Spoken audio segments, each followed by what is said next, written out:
एक पिज्जा का स्लाइस है एंड कंसिडर एक ग्रीन वेजिटेबल्स का सैलेड पड़ा है।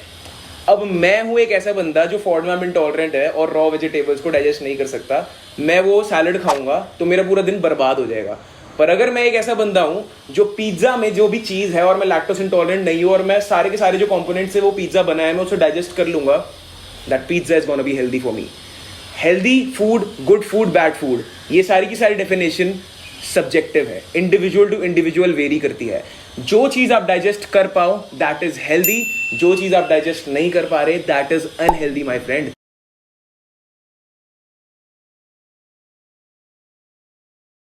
तो आज मैं आपकी एक बहुत बढ़िया प्रॉब्लम सॉल्व करने वाला हूँ, क्योंकि मैं पास्ट में आईबीएस का मरीज रह चुका हूँ। आईबीएस का मतलब है इरिटेबल बाउल सिंड्रोम, जो कि हमें डाइजेशन इश्यूज हो जाते हैं, जिसकी वजह से आपको constipation, sudden diarrhoea, sudden cramps, या फिर आप कोई भी फूड खाओ उससे आपको एलर्जी हो जाना।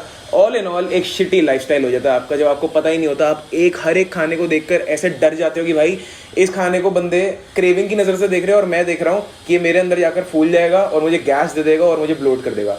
सो some key pointers to keep in mind, वो की पॉइंटर्स आपको बताऊंगा। अगर आपने वो कर लिया, मैं अपने पर्सनल एक्सपीरियंस से आपको बताऊंगा हर बार की तरह, तो आपकी लाइफ सॉर्ट हो जाएगी। एनेक्डोटली ही बात करेंगे आज, रिसर्च वाइज आज मैं बात नहीं करने वाला, because after training 4000 clients and after testing everything on my self, जो आज मैंने एक्सपीरियंस से गेन किया इस प्रॉब्लम को सही करने के लिए, वो मैं आपको बताने वाला हूँ।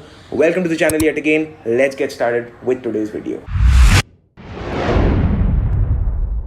तो बाय एनी मीन्स मैं किसी भी डॉक्टर को डिग्रेड यहाँ पर नहीं करना चाहता। जो आपके डॉक्टर ने आपको मेडिसिन दी है वो आपको मेडिकेशन करनी ही पड़ेगी एनीवे। किसी भी यूट्यूबर की या किसी भी इन्फ्लुएंसर की बात सुनकर आपको कोई डिसीजन नहीं लेना। बस मैं आपको अपने पर्सनल एक्सपीरियंस से एज अ कोच बता पाऊंगा कि इसको कैसे ठीक करना है। पॉइंट नंबर 1 इज आपको cephalic phase of the digestion का ध्यान रखना है। सेफेलिक फेज का मतलब है कि फॉर एग्जांपल आपके सामने खाना पड़ा हुआ है, सबसे पहले अपनी बॉडी को बताओ कि भाई मैं खाने वाला हूँ। Just smell that food. याद है हम प्रेयर करा करते थे स्कूल में और हम कहते थे thank you God for everything. वो सिर्फ और सिर्फ एक मेथड था अपने सेफेलिक फेज को एक्टिवेट करने का, कि आपके डाइजेस्टिव एंजाइम्स तैयार हो जाएं कि भाई चलो ठीक है खाना आने वाला है, अब डाइजेस्ट करने के लिए मैं रेडी हो जाती हूँ। क्योंकि अगर आपने बिना वार्म अप के, बिना अपने डाइजेस्टिव एंजाइम का वार्म अप कराए हुए, एक्टिवेट करे हुए, जिम में बैठे हुए इसलिए मैं वार्म अप वगैरह ये सब भाषा यूज कर रहा हूँ, बट एक्चुअली में हमारी बॉडी को वार्म अप की जरूरत होती है हर चीज में। वैसे ही अगर आपने अपनी बॉडी को बताए बिना ठूसना शुरू हो गए, वहां पर इंडाइजेशन स्पाइक अप हो सकता है। अब 1 महीना, 2 महीना, 3 महीना ये सब करने से आपकी बॉडी खराब नहीं होगी, बट प्रोलॉन्ग पीरियड तक सारे स्टेप्स अगर आप गलत करते हो आपको आईबीएस हो सकता है। IBS can be genetic as well. IBS का कॉज आज तक रिसर्चेज में नहीं पता लग पाया है कि वो एग्जैक्टली क्यों होता है, बट ये कुछ प्रिवेंटिव मेजर्स हैं। एक बार आईबीएस आपको हो गया वो ठीक भी नहीं हो सकता, आप उसके सिम्टम्स को डिमिनिश कर सकते हो, जैसे मैंने कर रखा है। मुझे अब एवरी 3 to 4 मंथ्स में कभी कभार सडन डायरिया हो जाता है, बट एवरी डे कुछ नहीं होता। I am absolutely fine. मुझे हर सुबह मैं आराम से हल्का होता हूँ बढ़िया, और पूरे दिन बढ़िया मूड में रहता हूँ। नाइस। सो एक पॉइंट ये हो गया। सेकेंड पॉइंट है स्ट्रॉज का यूज आपको बिल्कुल नहीं करना। इफ यू यूज स्ट्रॉ तो आप अनवांटेड एयर को गल्प कर रहे हो। फॉर एग्जाम्पल अगर आप मुंह खोल कर भी खाना खा रहे हो, आपके पापा ने अगर आपको टोका भी होगा भाई चप चप करके मत खा, उसका एक लॉजिक है कि अगर आप मुंह खोल के खाना खाओगे तो आप एयर को गल्प करोगे, जिसकी वजह से आपको गैस हो सकती है और आपका आईबीएस स्पाइक अप हो सकता है। अगर आप सेम वे में स्ट्रॉ यूज करते हो तो आप अनवांटेड एयर को गल्प कर रहे हो। अगर आप सोडाज पी रहे हो तो सोडा के अंदर कार्बोनेटेड ड्रिंक है वो, उसके अंदर कार्बन डाइऑक्साइड होती है, एयर बबल्स होते हैं। तो अगर आप किसी भी फॉर्म में एयर बबल्स गल्प कर रहे हो तो आज ही गल्प करने बंद कर दो, क्योंकि air bubbles are gonna mess up your system. Third point है कि आपको किसी भी गट इरिटेंट से दूर रहना है। फॉर एग्जाम्पल ब्रोकली भी हो गई, अगर कहने को ब्रोकली बहुत क्लीन फूड आइटम है, तो ब्रोकली के अंदर एक चीज होती है जिसका नाम है फॉडमैप। अगर आप एक फॉडमैप इंटॉलरेंट बंदे हो या बंदी हो तो आपका सिस्टम बहुत ही बुरी तरह से खराब होने वाला है अगर आप ब्रोकली खाते हो, वो भी रॉ वेजीज से काफी दूर रहो। बहुत सारे लोग मैंने देखा है जो ग्लूटेन फ्री डाइट और वीगन डाइट फॉलो करते हैं, so they are like you can eat as many raw vegetables और fruits as you want to. Personally अगर मैं अपनी बात करूं, एप्पल मुझे इरिटेट कर देता है। अगर मैं रॉ वेजिटेबल्स खा लूं लाइक ब्रोकली या लेटस या कुछ भी रॉ खा लूं तो मुझे बहुत ज़्यादा गैस हो सकती है। या मैं गोभी भी खा लूं, पकी हुई गोभी भी खा लूं, तब भी गैस हो सकती है, क्योंकि गोभी is a derivative of broccoli, उसके अंदर फॉडमैप है। और अगर मैं कोई भी रॉ वेजिटेबल खा लूं, या चाहे वो बेल पेपर्स भी क्यों ना हो, बहुत सारे लोग बेल पेपर्स को काट के ऐसे ही खा लेते हैं बिना सौते करे या फिर उसको बिना सेमी कुक करे, तो आपको गैस हो सकती है, ज़रूरी नहीं है, पर अगर आप एक IBS के पेशेंट हो या फिर आपका डाइजेशन सिस्टम जो डाइजेस्टिव सिस्टम है वो वीक है, it can possibly damage and worsen your condition. अब आपको अगर पतला होना है तो आपको प्रोटीन खाना है, अगर आपको पतला होना है तो आपको हाई फाइबर डाइट लेनी है। It is not always true, please listen to me, ध्यान से सुनना इस बात को।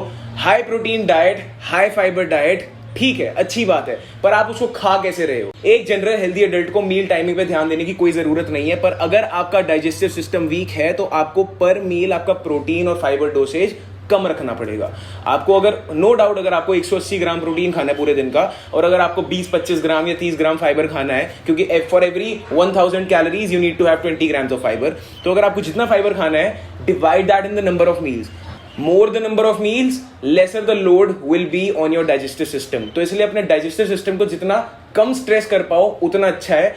ये एक तरीका है जो आप अपना सकते हो कि आप बिगर मील्स ना खाओ, ठूसो मत खाना, और एक डिसिप्लिन रूटीन के साथ रहो, एक मरीज की तरह ही रहो, क्योंकि आप एक मरीज हो भाई, इस चीज को रियलाइज करो। अगर आपका डाइजेस्टिव सिस्टम वीक है, you need to live like a patient, और उसमें कोई बुरी बात नहीं है। आपका मसल प्रोटीन सिंथेसिस भी अच्छे से स्टिमुलेट होगा। Just let's not talk about it, क्योंकि वो ऑफ द टॉपिक है। Now the last thing that I would tell you as a brotherly advice would be that you need to eat dirty food. अब बहुत सारे लोग मुझे इस पे गालियां देने वाले हैं, और अगर कोई डॉक्टर मेरी वीडियो देख रहा है तो वो मुझे थप्पड़ मारने को उसको मन कर रहा होगा, उसको मेरे को, मुझे उसे नहीं, उसे मुझे, क्योंकि अभी तक मैंने पूरी बात नहीं बोली। By telling you that you can eat dirty food, I just mean, for example just consider कि एक पिज्जा का स्लाइस है, एंड कंसिडर एक ग्रीन वेजिटेबल्स का सैलेड पड़ा है। अब मैं हूं एक ऐसा बंदा जो फॉडमैप इंटॉलरेंट है और रॉ वेजिटेबल्स को डाइजेस्ट नहीं कर सकता, मैं वो सैलेड खाऊंगा तो मेरा पूरा दिन बर्बाद हो जाएगा। पर अगर मैं एक ऐसा बंदा हूं जो पिज्जा में जो भी चीज है, और मैं लैक्टोस इंटॉलरेंट नहीं हूं, और मैं सारे के सारे जो कंपोनेंट्स है वो पिज्जा बनाया है, मैं उसे डाइजेस्ट कर लूंगा, that pizza is gonna be healthy for me. Healthy food, good food, bad food, ये सारी की सारी डेफिनेशन सब्जेक्टिव है, इंडिविजुअल टू इंडिविजुअल वेरी करती है। जो चीज आप डाइजेस्ट कर पाओ दैट इज हेल्दी, जो चीज आप डाइजेस्ट नहीं कर पा रहे that is unhealthy my friend. Fat loss, fat gain, सब कुछ कैलोरीज पे डिपेंडेंट है। अब आपको वर्कआउट करना है, आपको अच्छा फील करना है, that is dependent on your digestion. So fat loss और मसल गेन के साथ, एस्थेटिक्स के साथ आपको डाइजेशन का बहुत ध्यान रखना है। Calories in calories out is fine, what about digestion? अगर आपका डाइजेशन खराब है, you won't be able to absorb any nutrients, आपका दिमाग पूरे दिन खराब रहेगा, you won't be able to do anything. So इसीलिए आपको डाइजेशन का नंबर 1 ध्यान रखना है। You can eat dirty food items if you can digest them. You can eat ice creams, you can eat pizzas, brownies, burgers, and you should not eat salads if you cannot digest them. इसीलिए ही supplements बने हैं, इसीलिए micro supplements बने हैं। Multivitamins are not always bad, पर अगर वो लोग जो digest नहीं कर सकते salad को, you need to go for supplements. Now you have calories, you can go eat shit. But इसका मतलब ये नहीं है आपको लाइसेंस मिल गया कि भाई एक आंच ने बोल दिया कि अगर डाइजेशन वीक है तो मैं गंदा खाना खाऊंगा, तो मेरा डाइजेशन तो स्ट्रांग है तो मैं गंदा खाना ही खा लेता हूँ, और क्यों खाना क्लीन फूड आइटम्स? पागल मत बनो। If your brain is going towards a disordered sent of mentality कि भाई अगर मैं बिल्कुल ठीक हूं तब भी मैं क्लीन फूड आइटम्स ना खाऊं, तो ये भी सुन लो, मल्टीविटामिन की एब्जॉर्प्शन बेकार होती है। Real food items will always enhance your way of living. तो इसीलिए अगर किसी बंदे का डाइजेशन खराब है, उस बेचारे की किस्मत खराब है जिसकी वजह से वो अच्छा खाना नहीं खा सकता। अगर आप खा सकते हो तो आप खाओ, एक बैलेंस लाइफस्टाइल जियो। पर अगर आपका डाइजेशन वीक है, डोंट स्ट्रेस। दिस स्ट्रेस, ये जो ब्रेन है, अगर आपने इसको स्ट्रेस किया, आपकी फट जाएगी भाई, आपकी बॉडी की माँ बहन कर देगा अंदर से। You won't be able to do anything. Sleep well, last point मैंने 2 वर्ड्स में खत्म कर दिया, sleep well, because everybody knows sleep well का मतलब स्लीप लाइक अ बेबी। चाहे जितने मर्जी बजे सो, टेंशन फ्री होके सो। अपनी बंदी से बात करनी है, ओह सॉरी, बंदी से बात करके बहुत सारे लोगों को स्ट्रेस हो जाता है। तो अगर आपको एक बुक पढ़नी है, या फिर आपको वीडियो गेम खेलनी है, या कुछ भी करना है, या अभिषेक उपमन्यु की कॉमेडी देखनी है, कोई भी करना है, यही बातें तो बाद में याद आती हैं। स्ट्रेस फ्री होके सो, and I guarantee you 8 to 12 weeks तक ये सारे स्टेप्स आप प्रैक्टिस करो, एंड देन आप इस वीडियो पे वापस आकर कमेंट करोगे, आई गारंटी यू। अगर आपके डाइजेशन में कुछ भी फर्क नहीं आया, just unsubscribe me. I will meet you in person, I want to meet you in person. अगर आप एक ऐसे बंदे हो जिसका डाइजेशन खराब है और ये वीडियो देखने के बाद वो बेटर हुआ होगा। This was the video for the day guys, I love you all. We gonna be 50K super soon. I love you all guys. Bye guys.